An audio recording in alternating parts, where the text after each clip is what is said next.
Hi guys, मुझे उम्मीद है कि आप सब लोग अच्छे ही होंगे और आपकी तैयारी भी अच्छे से ही चल रही होगी। तो दोस्तों, आज की जो वीडियो का टॉपिक रहेगा वो रहेगा रीजनिंग के एनालॉजी क्वेश्चन। तो दोस्तों, एनालॉजी को हम हिंदी में सादृश्यता बोलते हैं और यदि हम इसकी और भी हिंदी निकालें दोस्तों, तो हम क्या संबंध वाले क्वेश्चनों के बारे में बात करेंगे। तो दोस्तों, अब प्रश्न हमारा ये है कि जो रीजनिंग के एनालॉजी क्वेश्चन है वो एग्जाम में किस टाइप से पूछेगा, या फिर दोस्तों जो रीजनिंग के एनालॉजी क्वेश्चन है वो कितने टाइप के होते हैं। तो सभी के सभी मैं आपको इस वीडियो में बताऊंगा, तो आप शुरू से लेकर एंड तक जरूर देखिएगा। तो दोस्तों, हम बिना समय गंवाए अपना फर्स्ट क्वेश्चन करते हैं कि निम्न में संबंध ज्ञात कीजिए। तो दोस्तों, जैसे कि 226 का संबंध किससे है, 16 से है, इसी प्रकार हमें 145 का संबंध यहाँ पर बताना है। अब देखो दोस्तों, जो पहला वाला पद दिया गया है ये आपको किसके लिए दिया जाता है, उदाहरण के तौर पर दिया जाता है। अब जो उदाहरण दिया गया है इसमें हमें क्या एक लॉजिक देखना पड़ता है, जो लॉजिक इसमें है फिर हमें सेम वही का वही क्या इस वाले में भी अप्लाई करना होता है। अब बात करते हैं दोस्तों, जो हमारा पहला पद है इसमें से कुछ लोग बच्चे इसलिए भी भ्रमित होते हैं कि सर इसमें से हम बड़ा वाला पद को लें या फिर छोटे वाले पद को लें। तो मेरा मानना है दोस्तों कि जो सबसे इजी होता है उसे आप ले लिया करें। जैसे कि दोस्तों मेरे लिए क्या है, ये वाला दो बड़ा वाला पद क्या है, बहुत ही सरल है। जैसे कि दोस्तों इसमें हम क्या लॉजिक लगा सकते हैं, 225 को हम अगल कर लेते हैं, ठीक, कितना 225 को अगल और प्लस के बन कर लेते हैं। सो कितना हो रहा हमारा 226 हो रहा।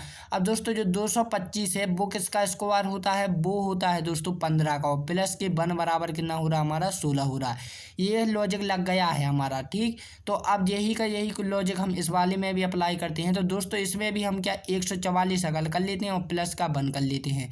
तो ये होता है दोस्तों किसका, 12 का, और प्लस के बन बराबर कितना हो जाएगा 13। तो क्या 13 किसी ऑप्शन में है, जी हाँ ऑप्शन बी में है। तो मुझे उम्मीद है कि आप इस क्वेश्चन को समझ गए होंगे। तो दोस्तों ये क्वेश्चन जो था आपका वो था नंबर एनालॉजी का क्वेश्चन। एक क्वेश्चन आपको इस टाइप से पूछेगा एग्जाम में। आपको एग्जाम में टोटली 4 प्रकार के क्वेश्चन आते हैं, जिसमें number analogy, letter analogy, word analogy और एक मिक्सड एनालॉजी। तो दोस्तों ये था नंबर एनालॉजी का। अब बात करते हैं दोस्तों लेटर एनालॉजी की। सेकंड जो क्वेश्चन पूछेगा आपको वो पूछेगा लेटर एनालॉजी का क्वेश्चन। तो दोस्तों इसमें ए बी का संबंध किससे है, जेड वाई से है, तो ए डी का संबंध हमें यहाँ पर क्या बताना है। अब देखो दोस्तों, आप ध्यान रखें कि इसमें क्या आंसर लॉजिक लग रहा है। अब देखो यहाँ पर क्या है, ए है, ए क्या कितनी होती है, कोडिंग संख्या 1 होती है। जेड की कितनी होती है दोस्तों, वो होती है 26, और बी की कितनी होती है 2 होती है, और इसकी कितनी होती है 25 होती है। अब ध्यान दें दोस्तों, यहाँ से शुरू का वर्ड लिया गया है और यहाँ से ABCD का अंतिम पद लिया गया है। फिर इसके बाद दोस्तों यहाँ पर सेकंड पद ले लिया गया है और यहाँ अंतिम से सेकंड पद ले लिया गया है।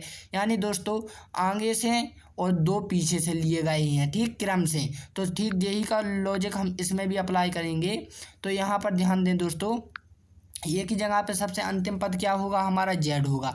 अब दोस्तों जो डी है, तो यहाँ पर देखो A B C और D ये कितने नंबर पर आ रहा है, चौथे नंबर पर। तो जेड से दोस्तों क्या आएगा, वाई आएगा, वाई के बाद क्या आएगा, यहाँ पर एक्स आएगा, एक्स के बाद डब्ल्यू आएगा। यानी दोस्तों चौथे नंबर पे क्या होगा, डब्ल्यू होगा।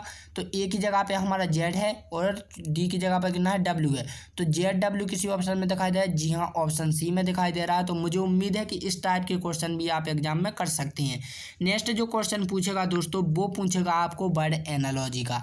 तो एक क्वेश्चन आपको इस टाइप का भी आएगा। तो दोस्तों इसमें क्या है, सब्जी का संबंध नमक से बताया गया है, तो इसी प्रकार दूध का संबंध हमें यहाँ पर बताना है। अब देखो दोस्तों, सब्जी में नमक जो होता है, तो कुछ लोग इस टाइप से भी समझ सकते हैं कि जो सब्जी है वो नमक के बिना अच्छी नहीं लगती है। तो एक बात ध्यान रखें दोस्तों, यहाँ पर अच्छी लगनी या फिर स्वाद की बात नहीं चल रही है। यहाँ पर जो सब्जी है दोस्तों, सब्जी में नमक इसलिए डाल रहे हैं क्योंकि वो उसमें क्या हो रहा है, पूर्णता से घुल रहा है। क्या हो रहा है, घुल रहा है, ठीक। यानी कि हम डाल देते हैं नमक तो दिखता नहीं है, उसमें क्या मिक्सर हो जाता है, यानी पूरा का पूरा घुल जाता है। इसी प्रकार दोस्तों जो दूध है, तो दूध में हम क्या डालें कि वो क्या दिखाई ना दे। तो दोस्तों ऑप्शन ए की बात करें, यदि पानी, तो देखो पानी भी डालते हैं तो पानी दूध में नहीं दिखाई देता है। लेकिन आप ध्यान रखें दोस्तों, इसमें क्या लॉजिक है, यहाँ पर जो मिला रहे हैं वो क्या है, ठोस है, लेकिन ये द्रव है, इसलिए दोस्तों ये नहीं होगा। फिर बात करते हैं मेवा की। मेवा का मतलब होता है दोस्तों, जब हम दूध को गर्म करते हैं तब उसका जो मेवा बनता है ना दोस्तों, तो उसी को हम मेवा बनते, तो ये तो नहीं होगा। अब बात करते हैं गाय की, तो गाय से तो क्या मिलता है दोस्तों, दूध मिलता है। अब बात करते हैं दोस्तों डी, ऑप्शन डी की, चीनी की। तो दोस्तों जी हाँ, चीनी को डालने पर क्या दूध में किसी भी चीज़ का अनुभव नहीं होगा, यानी कि दोस्तों जब हम दूध में चीनी को मिलाएंगे तो वो पूरी की पूरी क्या दूध में घुल जाएगी, हमें पता नहीं चलेगा कि चीनी घुली है या नहीं जब तक कि हम उसे पिएंगे नहीं। यानी दोस्तों ऑप्शन डी इसका राइट आंसर हो जाएगा। देखो अब चीनी क्या है, एक ठोस भी है, यहाँ पर ठोस चीज़ मिला रहे थे, वो सब्जी में पूरी की पूरी घुल रही थी। इसी प्रकार दोस्तों ये चीनी भी ठोस है, और चीनी को जब हम दूध में मिलाएंगे तो वो भी पूर्णतः से पूरी की पूरी घुल जाएगी। तो मुझे उम्मीद है कि आप इस क्वेश्चन को समझ गए होंगे। तो दोस्तों अब बात करते हैं अब अगले क्वेश्चन की। अगला क्वेश्चन जो आएगा दोस्तों, वो आएगा आपको एक मिक्सड एनालॉजी का। इसमें आपको लेटर और अंक दोनों ही देकर रखे रहेंगे। इसमें समानता दोस्तों आपको कोडिंग संख्या से ही हल होगा, इसलिए आपको कोडिंग संख्या आना बहुत जरूरी है। अब दोस्तों ए की होती है एक कोडिंग संख्या, के की होती है दोस्तों 11, और टी की होती है कितनी, 20।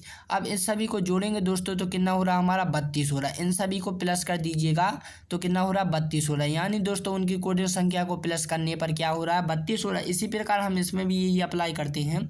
तो बाई की होती है 25, और बी की होती है दोस्तों 2, और ई की होती है 5। तो इन सभी को भी हम ऐड करेंगे तो दोस्तों 25, 35 और 2 32, यानी दोस्तों इसकी भी 32 आ रही है। तो ऑप्शन डी इसका राइट आंसर हो जाएगा।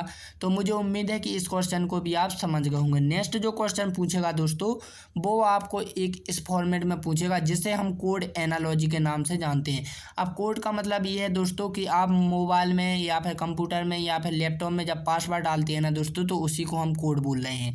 अब जैसे कि आप समझ लीजिए कि SDWTUE एक कोड है जिसकी कोडिंग संख्या क्या है दोस्तों, 48, 82 और क्या है 95। इसी प्रकार दोस्तों आपने दूसरे मोबाइल में टाइप किया है DSTE, तो इसकी कोड संख्या आपको बतानी है कि क्या होगी।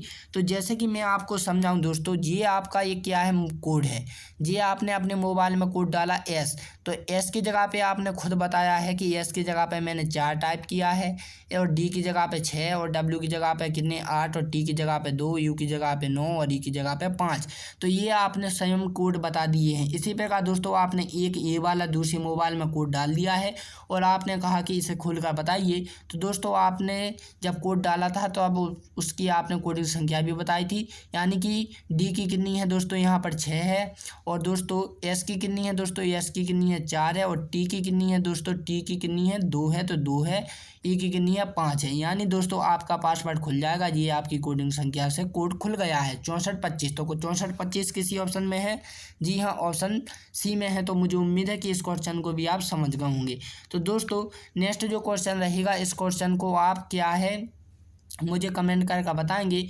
और दोस्तों एक चीज़ का ध्यान रखें, जो भी बच्चा मुझे कमेंट करके बताएगा वो इसका लॉजिक भी बताएगा, क्योंकि कुछ बच्चे ऐसे होते हैं कि मन से ABCD लगा कर कह देते हैं कि ये है। नहीं दोस्तों, इसका मुझे लॉजिक भी बताइएगा ताकि मुझे पता भी तो चले कि आपको समझ में आया है या नहीं। तो दोस्तों अब हम अलविदा कहते हैं और मिलते हैं अपनी अगली वीडियो में। तब के लिए जय हिंद एंड जय भारत।